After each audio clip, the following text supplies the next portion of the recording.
کہ ہمیں اور آپ کو اپنے اندر ایمانی غیرت کے ساتھ ساتھ علمی غیرت بھی ہونا ضروری ہے۔ علمی غیرت جو علماء کی ایک شان ہوتی ہے کہ وہ پیسہ دے کر جھکا نہیں کرتے، علماء کی شان ہوتی ہے وہ چہرے دیکھ کر گفتگو نہیں کیا کرتے ہیں، وہ نائبین رسول ہیں، اور اللہ کے رسول نے فرمایا کلمت حق عند سلطان جائر افضل الجہاد، کلمت حق عند سلطان جائر، کہ افضل جہاد وہ ہے کہ ظالم بادشاہ کے سامنے حق بات کا اعلان کیا جائے۔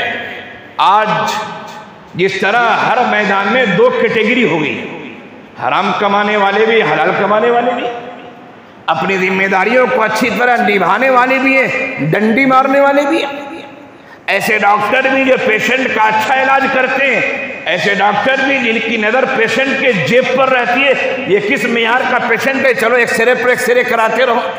اسی طرح علماء بھی ہر زمانے میں دو طرح کے رہے ہیں، اچھے علماء بھی رہے ہیں اور برے علماء بھی رہے ہیں۔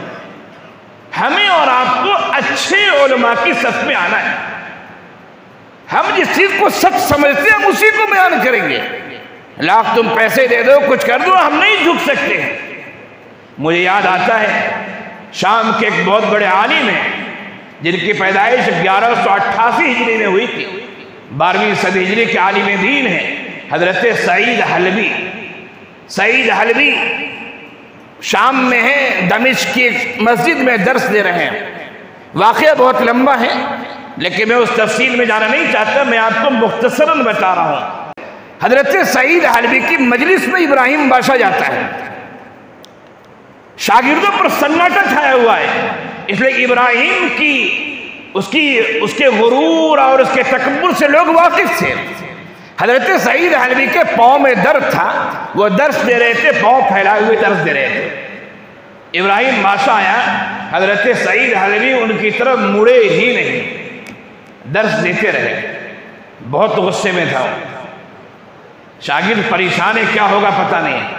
خیر ابراہیم بادشاہ چلا گیا اور جانے کے بعد اس نے دراہیم و دنانیر کی بڑی سی تھیلی بھیجی، ہزاروں دنانیر رہے ہوں گے، حضرت سعید حلبی کو دے دو میری طرف سے ہدیہ ابراہیم کی طرف۔ بڑے عالم تھے، ایسے ویسے نہیں، تو سمجھ گئے کہ ہدیے کا مقصد یہ ہے کہ میں ان کی بات کو مان لوں، میں ان کے ہاتھ پر بیعت کر لوں، خلافت عثمانیہ سے دستبرداری کا اعلان کر دوں، میں ان کے حق میں فتوے دے دوں۔